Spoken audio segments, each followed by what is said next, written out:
Welcome to another episode of Dead Headspace. I'm your host, Patrick R. McDonough, joined by my friend Brennan LaFaro. Say hello, Brennan. Hello, everybody. And tonight we are joined by Preston Fassel. Say hello, Hello. Preston. Hello.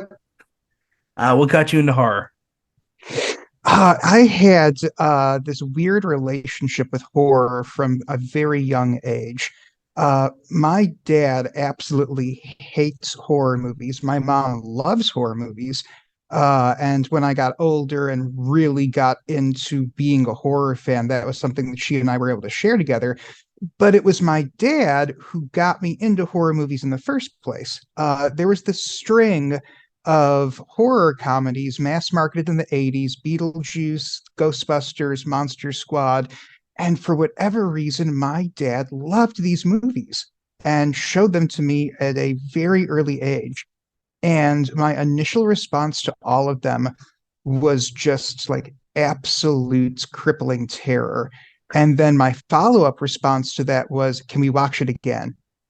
And I would have the blanket over my head on the couch, just terrified of the Beetlejuice snake monster, and then would want to go back and just rewatch it.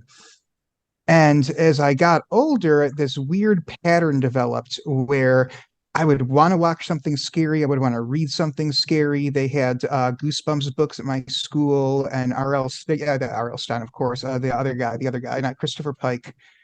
Crap. I'm Anyway. thinking, I can only think of like VC Andrews. No, it wasn't VC Andrews. They did like these like almost Him? like anthologies of like short stories. And I remember one on the cover. It's like a kid reading the book, and it's like the cover of the book in his hands, and it's like this picture within a picture thing, and there's like this monster coming up from behind him on the bed. Anyway, I would read these at school and then not be able to sleep at night. And my parents would put me to bed, and I'd be up until like 3 o'clock in the morning, terrified. And then for the longest time, I wouldn't even want to go near these books. I wouldn't want to see anything remotely scary, anything even vaguely horror related. And then I'd start to get this urge again and go back to it. And as I got into my teenage years, I decided I didn't want anything to have that kind of power over me. I didn't want anything to be able to make me feel that vulnerable. And so I didn't realize at the time that this was basically what cognitive behavioral therapy is, but I essentially gave myself cognitive behavioral therapy. I went to Hollywood Video, rented every horror movie I could get my hands on, and just started binging them. And I was my logic for this was, if I just watch a whole bunch of it at once and give myself this massive dose at one time, it's going to rapidly desensitize you, and then you're not going to be afraid of horror media anymore. And one, it worked.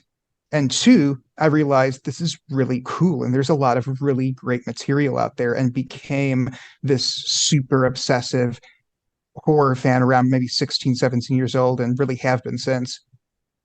Real quick, was it this one? No, he's in bed, and he is like kind of facing the viewer, and he's got the book like that, but the book he's holding is the book that you're looking at, and it's like this picture within a picture thing. I also saw Fright. Not losing the Night Frights. That's it. That's not it though either. Okay, maybe we'll find it later. But Brennan, why don't you take over, because I'm rambling, buddy. I love the idea of like almost kind of subconsciously desensitizing yourself, or maybe consciously desensitizing yourself. And, I had read that you started off telling us about how you would read the Goosebumps books and, then kind of shy away from them for a little bit. But at some point during your trips to Hollywood Video, or some video store at least, you kind of developed a love of like grindhouse and exploitation movies. So what's the bridge between those two? How did you get there? Okay, so this is a cool. I found it. It's Bruce Coville. Yes, Bruce Coville. Okay, that makes sense. The book and the book I'm thinking of is Bruce Coville's Book of Monsters. And it's this picture in a picture thing. The kid is reading Bruce Coville's Book of Monsters. Holy shit. I feel like I remember that. You get one of those moments where you see something and you're like, I know that's from my past. Yeah. Okay. Yeah, Bruce Kova. Yeah, That was the other that one. rings a bell. Yeah. That's a Uh, distinct type of style of art too, as opposed to like if you see a Goosebumps, you're like, that's Stein. yeah. Oh, those covers were great. Even though it wasn't one of my favorites, Don't Go in the Basement, that hand's coming around the corner of the door. I've never forgotten that. And when Mine somebody was says, oh, go ahead, I'm sorry. no. I interrupted. I was just gonna say my favorite was Horrorland. Oh, with the sign with the goblin Yep. on it. Hold, yeah. Yeah, and the book was just fun. My favorite was Welcome to Dead House. That was one of these that just absolutely scared the ever living crap out of me. That nightmare she has where they're dead and they're sitting at the dinner table and eating I think bones. That got me. That got me. But whenever anybody says Goosebumps now, just the knee jerk image I get in my head is that hand from Don't Look in the Basement or Don't Go in the Basement. Don't Look in the Basement. Don't Go in the Basement is a movie. Uh how I got into Grindhouse. So it's my local Hollywood Video, which was my home away from home in high school. And this wasn't considered weird either. I grew up in a place called Broken Arrow, Oklahoma, and whatever went through your head when I said that is probably an accurate picture. And if you were a teen wanting to hang out and do something in Broken Arrow, you could go smoke behind the roadside indigenous people tobacco stand. And like people would congregate in the field there and smoke. Or you could sit under an overpass and scream at cars. Or you could go to somebody's house and get high. Or you could go to the family friendly teen pool hall, which was like this attempt at basically being the Max from Saved by the Bell. Is that what they called that place? Uh, Sounds and then familiar. and then that shut down. And so the other one was you went to the video store and you like hung out at the video store and talked about movies. And that was my haunt. And I pretty much lived at the Hollywood Video in Broken Arrow on Washington. And there was this section at the back of the store that just was called Cult. And it was between the horror section and then like the main wall where they put the new releases. And Cult was like this catch-all where they put everything that they really weren't quite sure where to categorize, or movies that might be off-putting to mainstream audiences if they were to find it in the right section. And so this is where I first saw Blue Velvet. This is where I first saw Todd Browning's Freaks. This is where I first saw Clockwork Orange. And it was seen to be kind of at the discretion of each individual Hollywood Video what would go in the cult section, because when I moved to Texas and Hollywood Video remained open for a couple of years, the cult section at the Hollywood Video on not Woodlawn. I've always prided myself in remembering street names. It's gonna Sawdust. The Hollywood Video on Sawdust. That's a In street name. yeah, yeah, That's a cool name, man. yeah. Sawdust. Texas. Because yeah, Good point. yeah, because where I lived with this place called the Woodlands, and it used to be a big logging region, and then they cleared out a bunch of the trees and made it this kind of the word I'm looking for, this kind of wannabe bougie suburb of Houston. And there was this Cinemark where I worked in this place called Market Street that was like this kind of like upscale shopping center. And my brother and I got jobs working at the Cinemark there because it was supposed to be an art house Cinemark, and they were supposed to get like obscure and foreign stuff, and they really didn't. They kind of pulled a fast one out of town with that one. But we wanted to work there because were supposed to be showing like this stuff we couldn't see anywhere else. And in the Woodlands, there was a road called Sawdust, and that is where both my optometrist and Hollywood Video was. And the Sawdust Hollywood Video had a different cult section than the Washington Hollywood Video back in Oklahoma.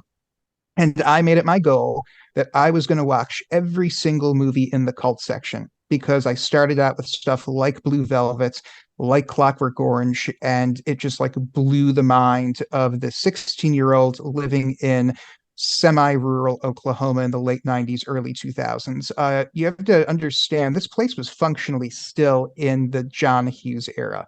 My parents drove me through a cow pasture to go to high school every day. There were 2-lane roads.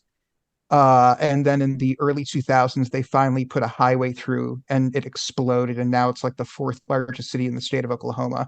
But at the time I was there, it was basically living in the 1980s. You go through my junior year high school yearbook and you've got kids wearing like the round tortoiseshell John Hughes eyeglasses.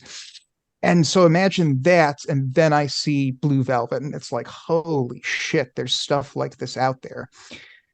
So this would have been either 2003 or 2004. I always mix up the dates because it was winter time, but this massive blizzard blows through, and they're canceling school, and it's like 6 o'clock at night, and it's pitch black outside, and snow and sleet are coming down. And Channel 6, which was the main television station in Tulsa, is basically acting like it's DEF CON 1. Classes are canceled for like the next 3 days just based on how much it's snowing tonight. And so me being a 16, 17-year-old dumbass, my first thought is I'm going to get in the car and drive to Hollywood Video and rent a bunch of movies to watch over the next couple of days because it's going to be too cold to go outside. And so I brave the blizzard. It's sleeting. I drive out to Hollywood Video. There's other kids from high school there too. They're doing the same thing. We're all dumbasses. And I just go to the cult section to start snatching stuff up. And I'm not even really paying super much attention to what I'm going for. But one of the boxes is this lurid pastel colored, it looks like it's sun warped picture of a crying woman holding a dead Elvis impersonator in her arms. And it's called What the Heartbreak fuck? Motel. I've never And even heard of that one. and it's Shelley Winters. Hmm. And it's like, I've got to rent this because it's a Shelley Winters movie, but it's in the cult section, and she's holding a dead Elvis impersonator. And I cannot recommend this movie. It is one of the most morally reprehensible things I have ever seen. It is about a black jazz musician who decides to go on a road trip through the American Deep South in the 1960s Oh boy. and breaks down at a roadside motel. And you can probably fill in some of the blanks there. It is indefensible. It is indefensible. But it's got Shelley Winters in it. The jazz musician is Leslie Uggams. Ted Cassidy, Lurch from the original Addams Family, is in this. And it's like, where the hell did this come from? And why did these people make this movie and Feels like you're agree making to be in up this that movie? that whole cast. I know you're not, but it just seems like you're pulling names like kind of famous, but not famous enough where you're like, that's Yeah. horse shit. So I decide I've got to find out where this came from because it's just surreal that this exists. And this is the early days of the internet. I think that I looked this up on like Alta Vista. I don't even think I went to Google. And the only search result that I could find for this movie was a reference in a book called Sleazoid Express by a married couple named Bill Landis and Michelle Clifford. And it's like, okay, I guess I'm buying this book because I've got to know. And one, the answer turned out to be the mafia. That movie exists because of the mafia. It was a money laundering scam. And that's how those people ended up in the movie, is that they were paid substantial sums of money under the table in cash. And two, this book blows my mind. So the Sleazoid Express book is about 42nd Street, New York in the 1970s and 80s.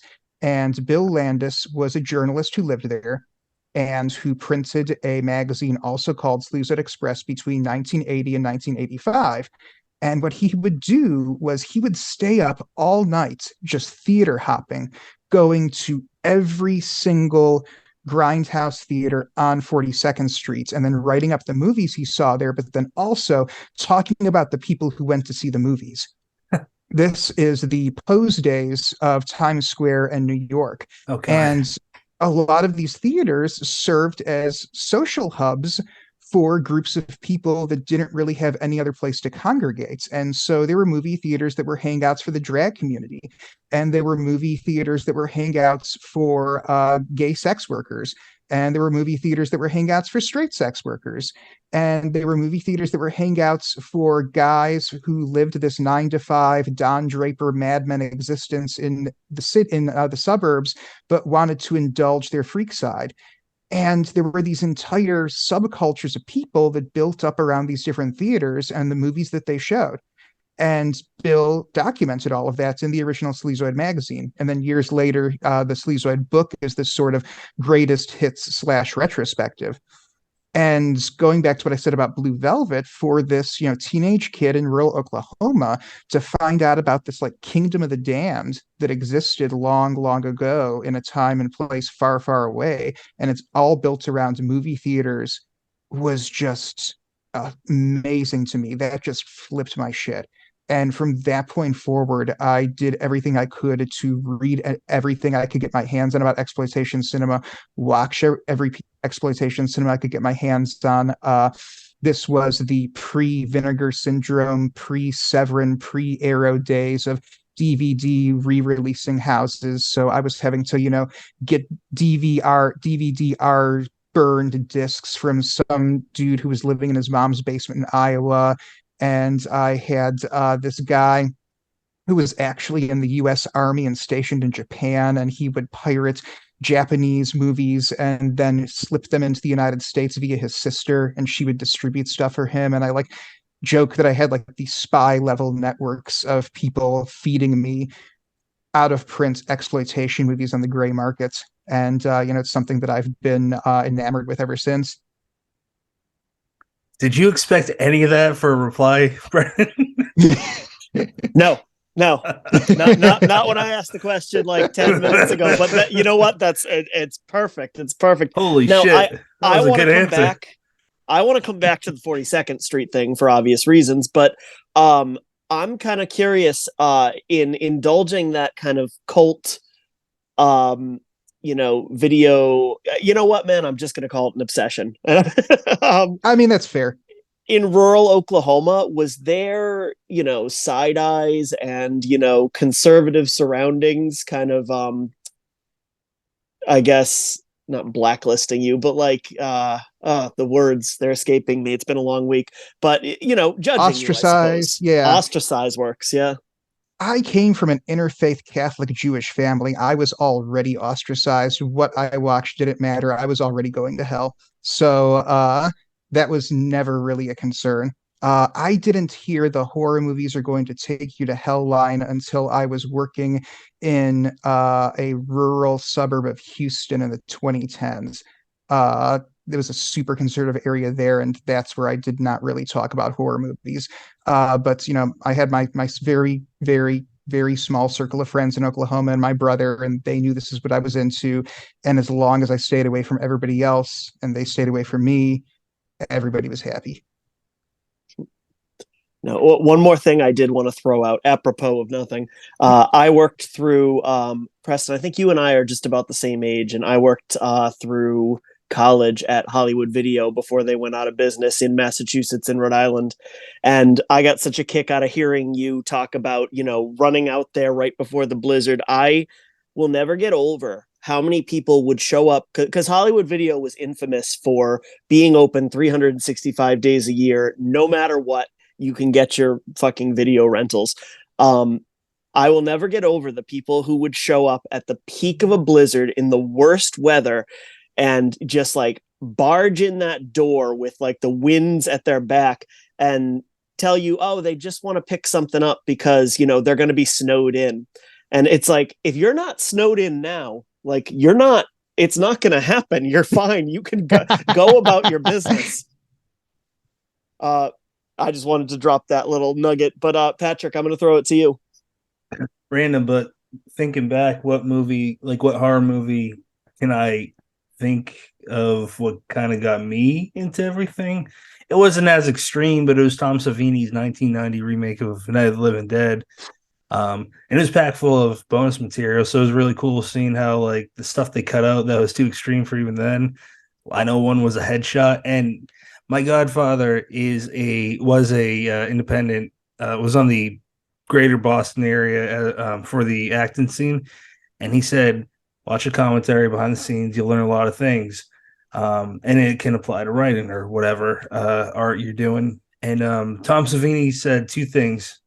The first thing was he cuts to the opening scene where Bill Moseley's talking to Barbara. And he said, over here, you're showing them what you want them to look at. And then you surprise them here, on the other side. I'm like, that's good. That can apply in a lot of ways. The second thing was Savini wanted to do this headshot scene where a zombie gets up on the bed of a pickup, I believe it was, shotgun, blows his head apart. And I think it was that he couldn't get it right. And he goes, you know what?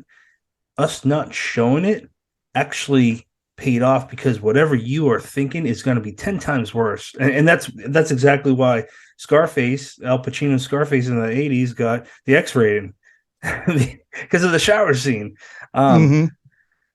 All that to say, your love for horror and movies is really fascinating. It's really interesting just hearing you talk about it in general, besides 42nd Street. But Brendan, I think now's a good time to jump into that book, and then we could see where we go from that. Do you want to lead that part, maybe, or maybe Preston jumps into what the synopsis so we don't butcher it? So, Beast of 42nd Street is set between two time periods, 1965 and 1977, New York City and Times Square. And it follows the life of a dissolute theater projectionist named Andy Liu. And when we first meet him in 1977, for several years, he has been in possession of a reel of film with which he has become obsessed. And all of his waking time not spent working as the projectionist at the Colossus Theater, he spends attempting to identify the woman in this movie. And I wrote the book as a horror neo-noir because the book is centered around two different mysteries, or three different mysteries, actually. Where did Andy get the reel of film? What's on the reel of film? And then at the outset of the book, Andy is approached by the New York City police, who inform him that his long missing brother has finally turned up, and he has turned up dead and is now the subject of a murder investigation. And Andy becomes fixated on trying to discover who the woman in the reel is, while also figuring out a way to escape New York City. And as more and more people come into Andy's orbit and see this film for themselves, it obsesses everyone who watches it. Andy finds himself in competition with the 1970s New York underground, jockeying for possession of this reel of film. And as the book goes on and we flash back to the 1960s, the layers of these different mysteries begin to get peeled back, and readers learn the answers to all of them. Why don't you tell us what the significance of 42nd Street is for people that aren't aware of it? So back in the post-World War II era, 42nd Street was a theater district in New York. They built these they called them the movie palaces. And they were the fanciest movie theaters that you can conceptualize, the nicest AMC, the nicest Alamo Drafthouse, Cinemark that you've been into today looks like a Skid Row dive compared to the movie palaces back in their heyday. And after you listen to this podcast, go out and Google 42nd Street theaters, the Roxy, the Lyric, what else? What are the names?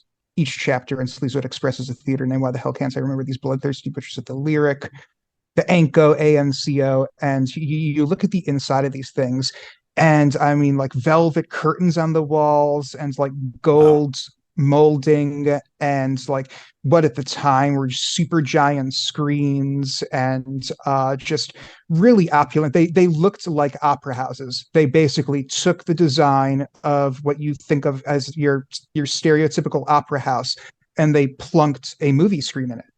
And these theaters were geared towards this generation of post-war prosperity.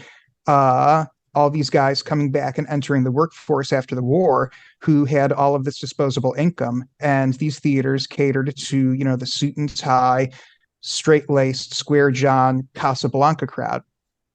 And then something interesting happens. TV comes around, and TV becomes the predominant force in American life, and people stop going to 42nd Street. And so these theaters, in order to survive, start catering to more prurient tastes. And they start showing, instead of these, nice, classy, austere black and white Hollywood movies, now you've got Russ Meyer movies. You've got The Immoral Mr. T's, about this guy who imagines everybody with their clothes off. And you've got movies like this one called Mom and Dad. And so the gimmick was a guy in a lab coat would greet you at the door and claim to be a doctor and would say, "This is not an adult film. This is an educational film about the circle of life and how babies are made." And as time goes on and sleazier material becomes available, that's what starts to play the theaters on 42nd Street. Hmm. And the weirder, the nastier, the more subversive, the more you cannot show this on television in the 1960s, the 1970s. It's playing on 42nd Street. And as a result of this, this is where 42nd Street starts to become this center of Manhattan nightlife for the people who don't necessarily fit into the mold for what's an American individual is supposed to be in the Kennedy era, in the early Nixon era. This is where the square pegs go because they don't fit into the round holes of the rest of New York life. And so 42nd Street becomes a byword both for counterculture in New York as well as exploitation, horror, and underground cinema. Hmm. Wow, that's interesting. You should write a nonfiction book about this. They have. I know. I'm Oh. just joking. So anyway, Beasts of 42nd Street is my latest novel. It's coming out from Cemetery Dance. By the time you listen to this, it will have come out from Cemetery Dance. And Congrats, it, by the way. Very thank you cool. very much. Yeah, I'm really excited. I could not be happier. I wanted them to publish this. They were my first choice, and it's a really cool story. I submitted it to them, and I didn't hear anything for forever. I had originally written this book when I was back at the publisher that originally put out Our Lady of the Inferno, and that had done better than anybody expected for a book that I pitched as Flashdance meets Silence of the Lambs. And so my publisher at the time said, you know, this did good. You've got carte blanche. Write whatever you want, no restrictions. We want to put out a raw, uncensored, unfiltered Preston Fassel original. And I was like, okay, cool. And I wrote Beast to 42nd Streets and they liked it. And then they went out of business. And so here I had this book and it had been going out for blurbs and it had fantastic blurbs. Bloody Disgusting loved it. The AV Club loved it. Other horror writers loved it. And I thought to myself, you have got every door open in front of you. Just go someplace and pitch this thing. Very first place I pitched was Cemetery Dance. I didn't hear back from them. I figure, okay, that's a no-go. I start shopping it around other places. And there's kind of this uniform across the board response, which is, this is great, and I won't touch it with a 10-foot pole. The one response that I got that stuck in my head was, what was it? This is too tonally upsetting and disturbing. That makes sense. Yeah. And in the middle of this, another horror writer was really great, and he actually set me up with his agents to read my book for potential representation, or at the very least, to point me in the right direction. And he read it, and he said, I handle PG-13 horror. This is NC-17 horror, but so-and-so has explained your situation. I feel bad for you. Let me get on the phone and just kind of like talk to you about the state of contemporary horror. And he very enlightening, and he said, in the publishing world, horror kind of comes behind fantasy, behind sci-fi, behind romance. It is this very kind of marginalized niche genre, and it is dominated by Stephen King and to a lesser extent Dean Koontz, and that makes up like the substantial portion of the market share. And as a result of this, publishers want to try and keep the content and tone of horror closer to that. And he says it's not impossible to shop something like this, but it's very difficult. And now this was several years ago. I think with the success of stuff like Manhunt more recently, that this is probably going to be changing, and that horror is getting more subversive and grimier and transgressive, and that's what I wrote. I wanted to write something that was a throwback to 1980s splatterpunk style, socially conscious yet transgressive and confrontational horror. And I feel like that's coming back now, but it's something that's in the process of coming back. Anyway, flash forward. Oh, sorry, go ahead. I just wanted to point out, we're talking about Gretchen Felker Martin's Manhunt, right? Yes, yeah, from Tor. Yeah, just for whoever's listening, they're like, "Oh, what is that?" It's worth checking out. Yeah, and that's I think was a rallying cry in that style of horror, getting back into the mainstream, where you can go into a Barnes and Noble or a Target in Middle America and buy a book where dudes are getting their balls chopped off. That's 7 printings so far. I think it was 7. Yeah, so that's she really like opened the doors there. Yeah, fair. So flash forward a couple of years, I've been shopping this thing for 2 years. Whoa. And I have a publisher who will print it, but they're very upfront with me. We're really getting up off the ground.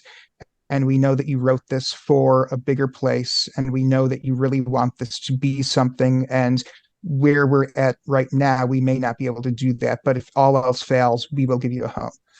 And I'm getting ready to take this plunge. And I contact Brian Keene. Uh, there's a period where I just met like tons of people in the horror community through social media. And I'll still like log onto my Facebook and Twitter and like see somebody who I'm like seeing all of their posts. And I'm like, who the hell is this person? And I can't remember how Brian and I first got acquainted. It is a fog to me. But I just knew that he was a really great guy and an advocate for horror writers, and that he was somebody kind of the Saint Jude of the horror community, like the patron of impossible cases. And I went to Brian and I said, here's my situation. And he took a look at the book and he said, here's the direct contact for somebody at Cemetery Dance. I want you to email them and tell them that I sent you and that I think that this is the perfect book for them. Damn. And it was, he is one of the heroes of the story of this book. And, Yeah. so Like, that's awesome, man. yeah, so 2 years later, here I am back at the very first place I submitted it to. And what had happened was their acquisitions editor was outgoing. He was retiring from the company. He'd been with them, I think, since the very beginning back in the 80s, and was just ready to move on to a new stage of his life. And in the process of that, Beast of 42nd Street had ended up at the bottom of the slush pile. And their new acquisitions editor was a guy named Kevin Lucia. And I find myself talking to him, and he finds the manuscript for Beasts unopened in the inbox. And he tells me he's going to read it. And 3 weeks later, he emails me and he says, I want this. Cemetery Dance is indeed the home for this book. And so that's how I ended up there. And I'm really happy that like my first choice is the one who's actually putting it out. That's wonderful. Kevin's a good guy. This has actually been in the works now for about 18 months. I want to say that I first got into contact with Kevin in late 2021, very early 2022. So it's like been a long time. I can't remember who the old person was. Really cool seeing Kevin take over. He's very, right off the bat showing how excited he was, and he's doing good. I know he's great to work with. Yeah. That's a really cool story because it took 2 years, but like it's who you wanted it to be with. Yeah. So that's wonderful. Brennan, do you have anything to throw in there? Yeah, I'm glad you mentioned that you kind of wrote it / saw it as a throwback to the 80s splatterpunk. I know Patrick and I we both independently kind of came at it and said, this has a little bit of David Scow in it. Oh, yeah. And I wonder, if David was an influence, and if he was or if he wasn't, who are some other writers from that era that you wanted to do a little homage to in this story? I was trying to find. I've still got my 2 copies of the Splatterpunks anthology over on this bookshelf somewhere. I was trying to whip them out, but they're buried in my piles. The original Splatterpunks anthology, which I got from a guy who was one of my horror movie buddies in Tulsa, that I traded him a copy of Clive Barker's In the Flesh for, and then the follow-up one. Probably the major one, Joe Lansdale, specifically The Night They Missed the Horror Show. That was just, I've probably said blew my mind way too many times during the course of this podcast, but it did. It like really blew my mind. It just like, it struck a nerve for me. What's it called? It's a novella. I believe it's in the second Splatterpunks For You the Living, about this zombie apocalypse, and it's set in Chicago. And the conceit of the story is that it is basically like the extended suicide note of this guy who has been surviving the zombie apocalypse in Chicago. Hold on a second. I've got to figure this out now. Where are Splatterpunks books? Here we are. In Splatterpunks too? I believe so. It's definitely called For You the Living. Just to prove I've actually got it.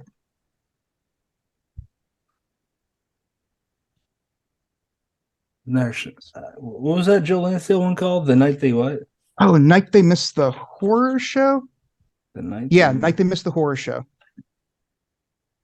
From a collection edited by David J. Shaw. So I guess, yes, he was an indirect influence. Oh, Less Than Zombie. That's a great one by Douglas E. Winter. He nails Bret Easton Ellis's voice. It reads like Bret Easton Ellis writing a post-apocalypse story. That's a great one. Meat House Man. Oh my God, Meat House Man by George R. R. Martin. A lot of people don't know that George R. R. Martin wrote this really grimy horror story that's also just like super weirdly touching. It's like set in this future where after you die, corpses are repurposed and like fitted with cybernetics and used for different types of manual labor. And this guy is like, I think it's on the moon. He's a miner and he like operates the mining corpses. And then in his off time goes to this whorehouse where the bodies, where the sex workers are these corpses with cybernetics in them. And it's this guy attempting to live like a normal life and like find romance while also becoming psychologically addicted to going to these brothels with bodies in them, and it's really gnarly, and it's the Game of Thrones guy. Gnarly's right. I have not read that one. I gotta read that. I know he did horror. I didn't know he wrote something like that, but I guess it makes sense. Wayne Allen Sally did For You the Living. I don't know what that is. That's a great one. I know Douglas E. Winters. But yeah, the two Splatterpunks anthologies, super formational for me in this type of horror that I enjoy and write. And what's influential and inspirational for me. Nice. Yeah, I can't believe I've never heard of those anthologies before. I had never either. And I was talking about exploitation movies to this guy, Jeremy, that I knew back when I was in high school. And he was like, the movies that you like, you want to read this anthology I've got. And I traded him this Clive Barker book for it. And I was like, oh, yes. That's amazing. So it hasn't come out yet, but it'll be newly out when this is released. So I'm going to be very careful how I talk about it because we try not to spoil it. Unless the author is flat out like we had Caitlin Marceau on last episode. She's like, fuck it, I'll spoil the ending. So unless an author says that, we're not going to. But Brennan, I'm going to be stealing your question, so you better ask this before I do. Do you want to ask the question about Andy Liu? Well, in general, I guess. Yep. I'm actually kind of. I want to piggyback, Preston, off what you said about horror potentially finding its way into a more grimy and subversive narrative, and a little bit away from, I don't want to say cookie cutter, but basically just trying new things. There's a constant debate, it seems, about whether or not stories and even horror in general need likable characters, and I would love to hear you weigh in on this. Of course it doesn't. They need to be interesting. You need to be invested in following them. But I feel that places restrictions on the kinds of stories you can tell if you're necessarily have to have likable characters. And, here we get into kind of that whole golden age of television. The Sopranos. Tony Soprano is a guy who kills people for money. Walter White is a guy who ruins his family's life for his own ego and like ravages entire communities so that he can be Heisenberg. What about Seinfeld? It's like one of the funniest shows ever. Yes, they're all douchebags. They're terrible people. It's Always Sunny in Philadelphia. The people, oh my God, South Park. Cartman. Yeah.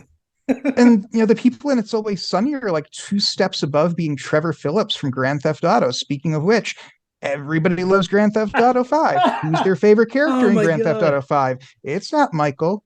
some people it's Franklin. Most people, it's Trevor, the meth head psychopath who lives in a rat trap in the deserts and goes on killing sprees. They don't have to be likable, they have to be interesting. Rob Zombie's Uh, Firefly family. That's the one I had to get out oh, there. House of a Thousand Corpses, going back to like horror being Oh, something that I could share with my mom. I went to see House of a Thousand Corpses opening night at the Tulsa Cinemark, and my mom asked me, "Where are you going?" And I said, "I'm going to go see this movie. It's called House of a Thousand Corpses." And my mom's immediate response was, "That sounds really awesome." And me and my mom ended up going and seeing House of a Thousand Corpses and opening night and just loving it. that's fucking awesome. And Rainn Wilson's in it, pre Dwight. I never caught that until I think there's like an episode of The Office, and I can't remember why, but something just like clicked in my head, and it's like this joke that like it occurs like years later. I'm just like, that's the guy who gets turned into a Fiji mermaid. Yeah.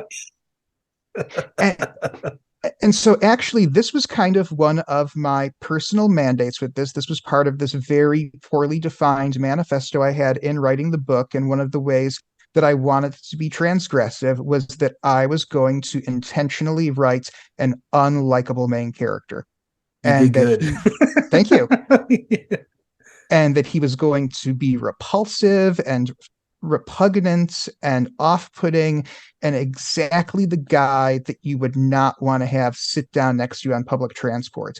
And then I wanted you to just get hooked into knowing what this guy was going to do next, no matter how much he put you in a unsafe feeling headspace. Hmm. John Skip, because we've talked about splatterpunks. Oh god, I'm forgetting his last book. Brandon, on the top of your head, do you remember the last book he put out? It was Don't Push the Button. Okay, thank you. Yeah, don't push the button through Clash Books. He wrote a book about this. It's a collection, and one of the stories is about this group, this band. They're skinheads, I believe. I could be wrong, but they're of that extent of racism. Yeah, yeah. And John said that one night because I ran in, one of us asked a question, said I ended up in that position. These guys liked me. I got along with them at a bar, and I didn't know until after they took me out very far to this desert at their place that's who they were. So he didn't go along with it, but he was just not very vocal, and he just kind of observed them, and it's really interesting. Like, why do we have an obsession with true crime? It's because we can't contemplate what, like, me and Brennan grew up in Massachusetts, and one kind of obsessive character in that area, and I think now globally, is Whitey Bulger when he was alive, Yeah. because he's a psychopath, man, and you can't imagine being like that. Like, why does that brain work? So going back to Andy Lou, um, it's better to read about someone like that or watch it on film and kind of explore those areas than actually being with him.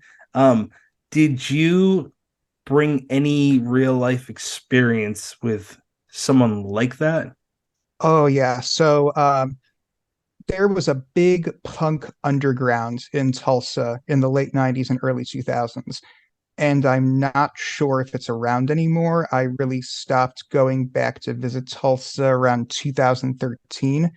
Uh, I went back one more time just for a couple of days to see my brother in 17, and I haven't been back since. But back in the day, there was a huge punk underground scene there.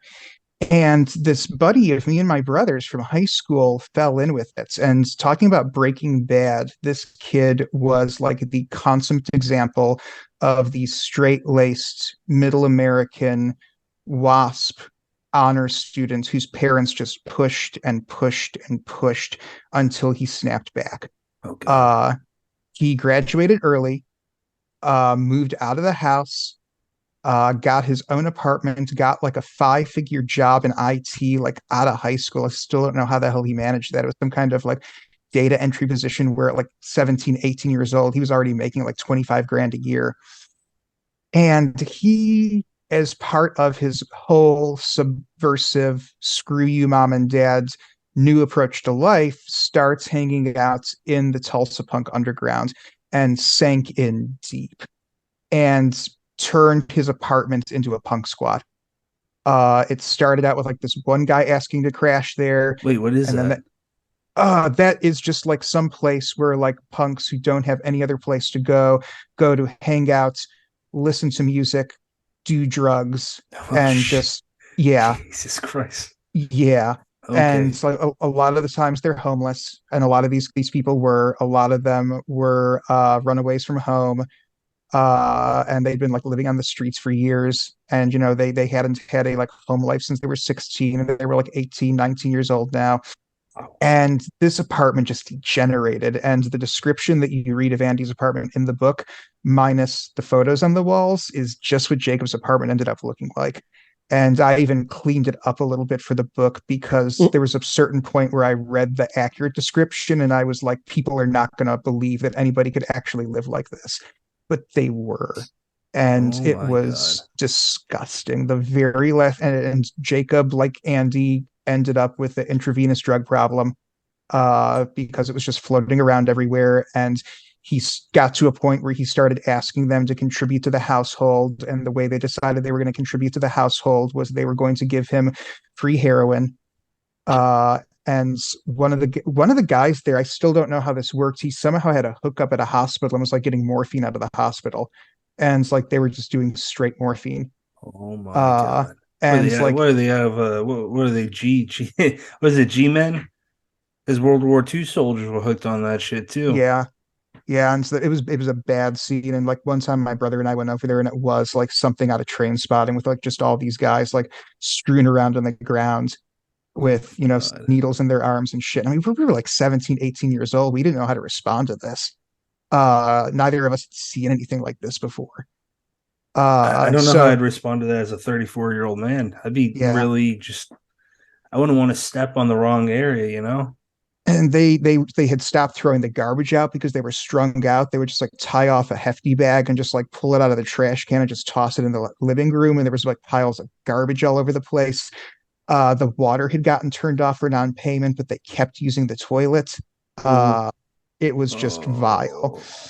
And I took a lot of that for Andy and the idea of this person who comes from straight American society and just like completely loses themselves to this.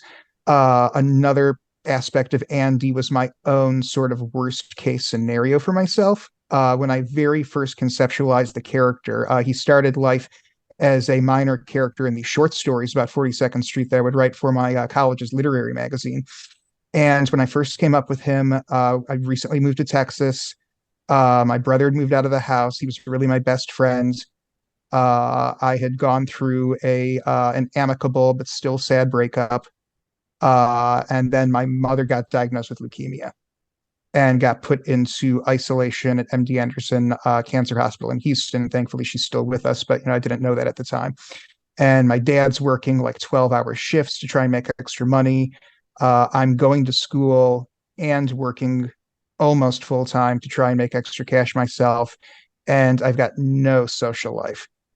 And I'm working late shifts at the theater and getting home at like, 1 o'clock in the morning, functionally all by myself. Dad's asleep by this point. Mom's in the hospital. I don't have any friends. And I had gotten to the whole Travis Bickle thing. I was the projectionist there back when they still used film, which is why I gave Andy the job of projectionist at the theater. And I had turned a theater standee from was it the Darjeeling Limited? I had turned some theater standee into like an exercise mat for myself up in the projector booth, and I had was doing the whole like 50 sit-ups every night, 50 push-ups every morning, and it got down to like 160 pounds and a 5'11" frame, and was like really creepily white and pale. And I remember the moment that the seed of Andy was born. I got home. I had helped the ushers throw garbage out that night. The bag had broken. I gotten covered in like soda runoff and popcorn butter. And we had a spare bedroom in the house where the computer was, where I also kept my bookshelf with my movies on it. Hmm. And I just flopped down in this desk chair. I'm exhausted, but to that point where I'm too tired to sleep. I feel completely alone in the world. Oh And I look man. at the shelf and it's all horror and exploitation movies. It's pretty much all I was watching at this point in my life. And that was a point of contention in the relationship I had been in, was that my girlfriend at the time thought that was a little bit off-putting. And, she thought to herself, what does it say about somebody that this is all they watch? And that like he goes home every night and watches movies where people are getting chopped up and they're in pain and getting mutilated. And I'm sitting here thinking to myself, one, she's right. And two, what am I going to become? And kind of the genesis of Andy was a sort of worst case scenario for myself. And as I developed the character, I fused that with me and my brother's friend from high school. And then when I was writing the book, was kind of at the fever pitch of the what was the second Star Wars movie in the sequel Empire. trilogy?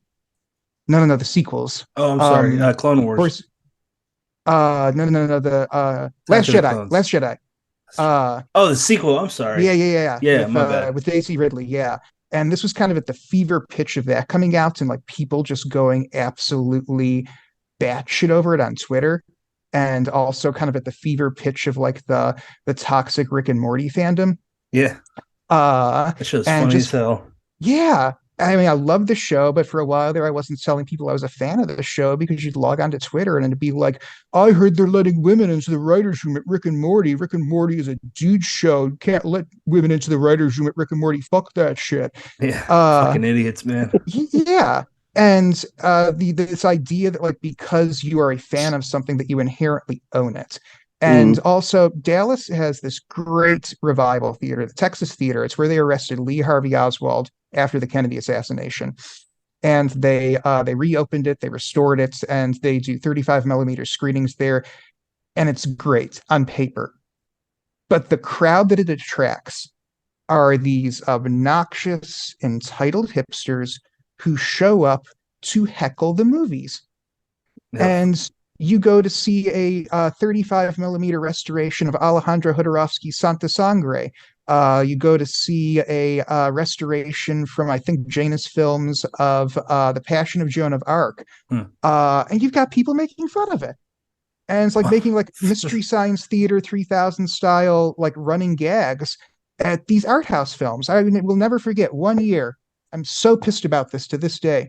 For my birthday, my wife took me to see a restoration of the Texas Chainsaw Massacre on 35. I had only ever seen that movie on DVD or like a super torn up VHS. And I didn't know that that picture could be so clear, or that the sky looks so blue in that tracking shot going under the swing. And every single time Leatherface killed somebody, the couple behind us made orgasm sounds and hooted like apes.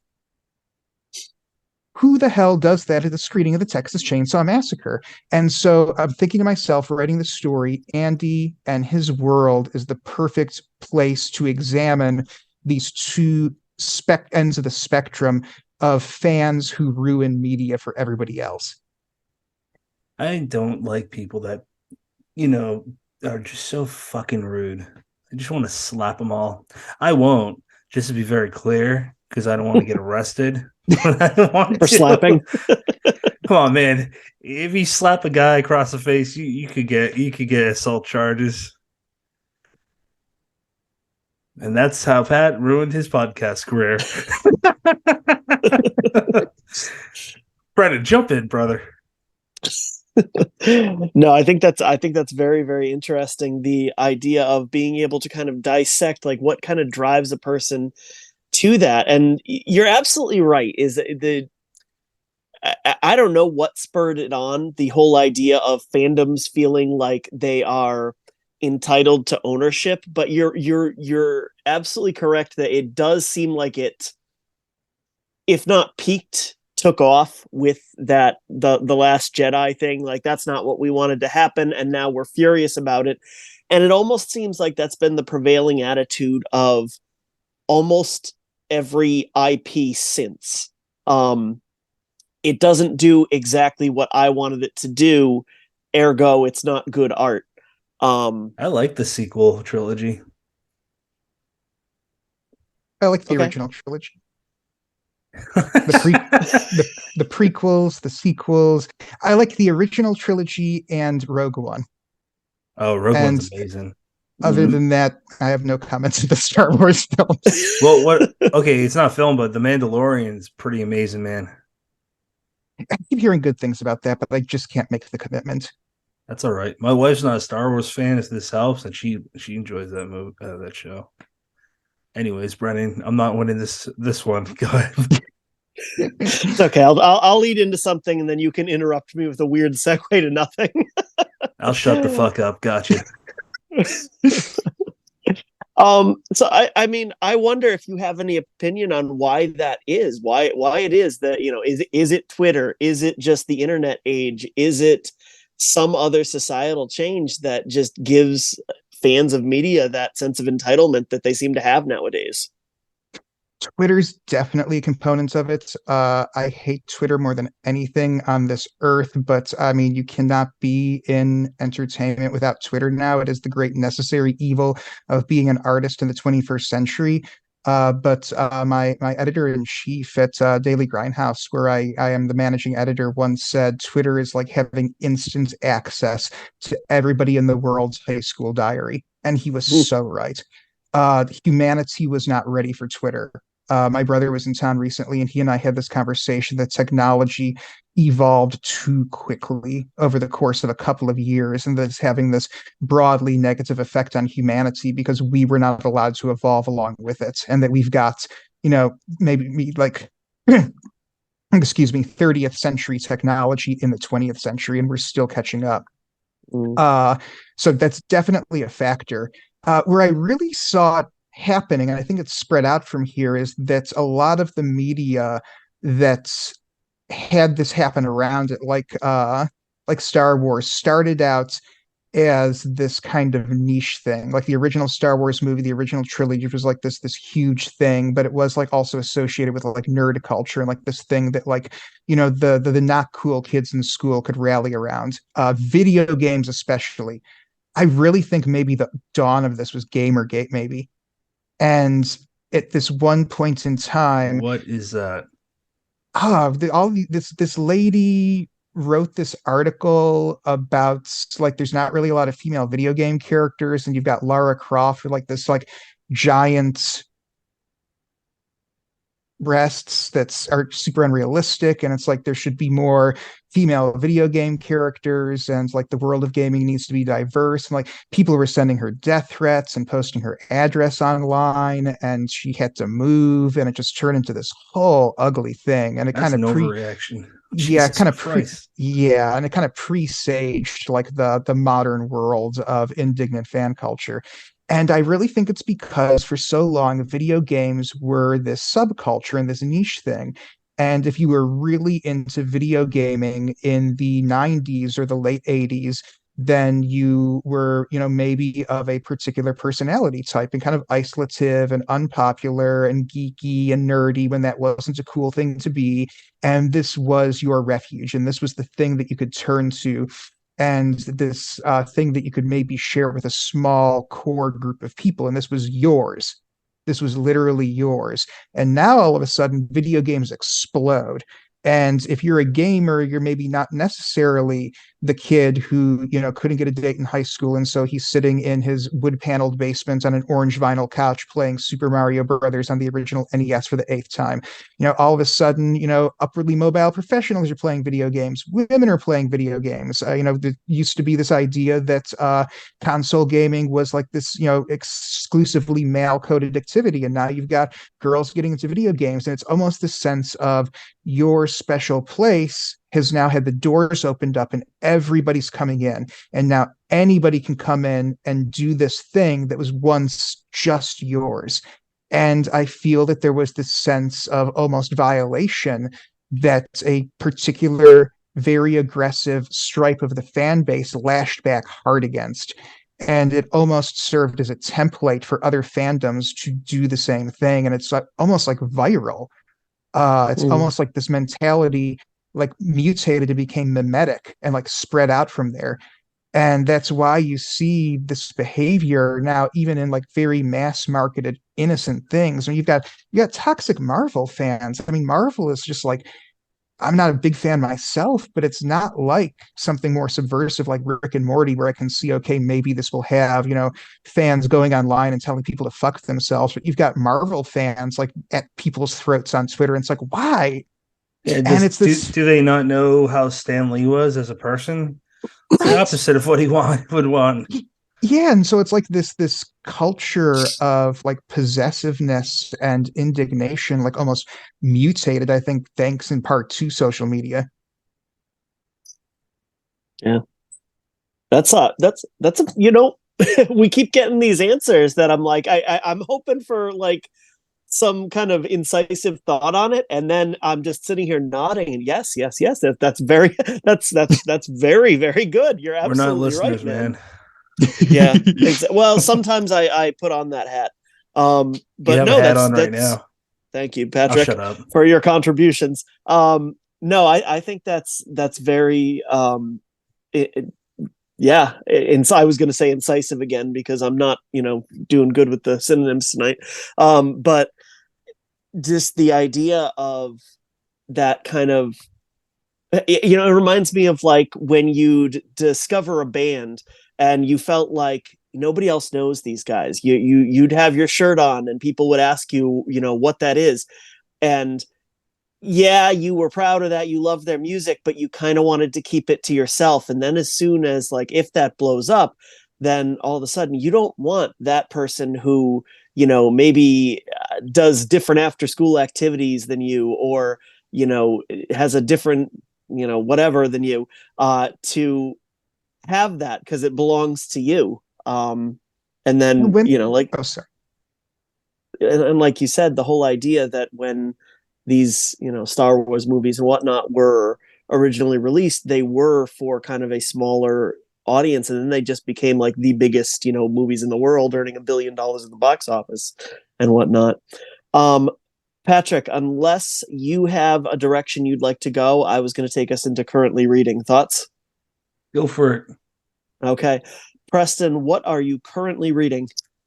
I am currently reading The Labyrinth of Spirits, which is the final book in a four-book series called The Cemetery of Forgotten Books. And they're originally written in Spanish. They were written by a guy named Carlos Ruiz Zafon. And they've been translated into English and several other languages. Statistically speaking, they're some of the best-selling books in the world. And it's this kind of horror, kind of pulpy series. My wife got the first book in the series as a holiday gift from one of her coworkers. We started reading it on a road trip down to Houston to see our families, and we're just kind of blown away by it. And all of the stories center around this used bookstore in Franco era Barcelona. And the family that runs the bookstore keep finding themselves entangled in these quasi supernatural mysteries that all revolve around horror novels. And each book in the series is centered around a different horror novel that the Semperi family stumbles across somehow, and then this has some major impact on their lives. In the first book, the son Daniel, as a young boy, reads this horror novel called Shadow of the Wind, and becomes obsessed with tracking down the author, and discovers that the author of this book disappeared, and that after the author's disappearance, somebody started collecting and destroying all of this author's books. And the person responsible for destroying the books is this guy covered in third-degree burns who claims to be the devil. And so this teenage boy sets out to try and solve this mystery, and each of the subsequent books in the series revolves around different books that the family find themselves coming across. And I'm reading the last one right now. Damn. That sounds cool as hell. They're fun. Brendan, what are you currently reading? I just picked this off the shelf tonight. I'm going to reread Desperation. It's been a Nice. very long time. I've forgotten a lot of it, but I don't know. Every once in a while, I just need to pick up a King off the shelf and just kind of like cleanse the palate. I'm only a little bit into this, but I'm reading Don Winslow's City of Dreams. which is out in April, I think. Yeah, April 23rd. I really, really loved the first one in the series. It was City on Fire. And obviously Patrick and I love it because it takes place in Providence, and you don't see a ton of stories that kind of come down from Boston in this area and focus on Providence. This one goes on a little bit of a road trip, but still kind of has that same heart to it. Patrick, how about you? What are you reading? So I am currently reading, it's called Baker's Dozen. It's an anthology by Candice Nola. It's I just finished one by Jeff Strand, which was hilarious. Aaron Beauregard, and then I'm on one by Carver Pike. But they're really good. They're like centered around, bacon, and that sounds like it could be limited, but surprisingly not. Um I'm gonna keep it at that. It's wacky, it's funny, it's a really fun anthology. And excuse me, the mix of authors is refreshing. Not we could go on this forever, but like in the indie scene, there is a whole lot of anthologies, and a lot of them have the same names. That's an issue that some of me and my friends have with anthology. So I don't get super excited about a lot, but like when you find a good one, it's fantastic. And this is definitely one of those. Preston, where can people follow you? I'm primarily on Twitter at Preston Fassel, and you can find my books at Amazon, Barnes and Noble, order Beast to 42nd Street directly through Cemetery Dance, or wherever books are sold. Brennan, through social media, where can people follow you? I haven't given a silly answer on that in a while. Give me some credit, man. On various social medias at Brennan LaFaro, because that's the easiest way. Follow me on Twitter, PR McDonough, the show at Dead Headspace. Preston, do you have any final thoughts? I'm really grateful to Brian Keene and Kevin Lucia for helping to get this finally into print, and I'm really happy that it's at Cemetery Dance. And I just hope this really excites the people who read it, and that it's not quite like anything that they've read before, and that it provides them with a unique horror reading experience. And that for those who are familiar with the type of horror literature that I'm attempting to call back to, that it resonates with them and it like strikes that chord for them. That's awesome. My final thoughts are appreciate you coming on the show. Super fascinating stuff. I mean, I wouldn't even begin to think that anyone would reply the way you did, and, and that's nothing but a compliment. So thank you for coming on. Yeah, man. Yeah, and thank you for having me. Absolutely, Brennan. Yeah, no, I'll echo that. Thank you for your time. Thank you for hanging out with us on a Thursday night. And like we've mentioned a couple times, Beasts of 42nd Street came out on March 17th. It's been out for 10 days as you listen to this. You can literally buy it right now. And one thing that we did not mention is it has a fantastic cover by Justin T. Coons. Yes. Really does the book some nice justice. Justin was fantastic to work with, and the cover of that book really captures the vibe of the story and the way that I wanted readers to kind of see the world when they read this book, and the way that it's very heavily inspired by the aesthetics of 1970s exploitation posters. If I designed a book cover, it would look like crap. I have no artistic inclination, and Justin asked me for a kind of lookbook. He read the book, and then he had me send him images, and I sent him like old exploitation movie posters and the book itself. It's all leading up to the 1977 New York blackout. I sent him photos of rioting during the blackout. And he just took all of this and synthesized it into this wonderful cover, and of his own accord, dropped in all these Easter eggs. If you look at the cover, the right side of the cover, the background is melting film reel.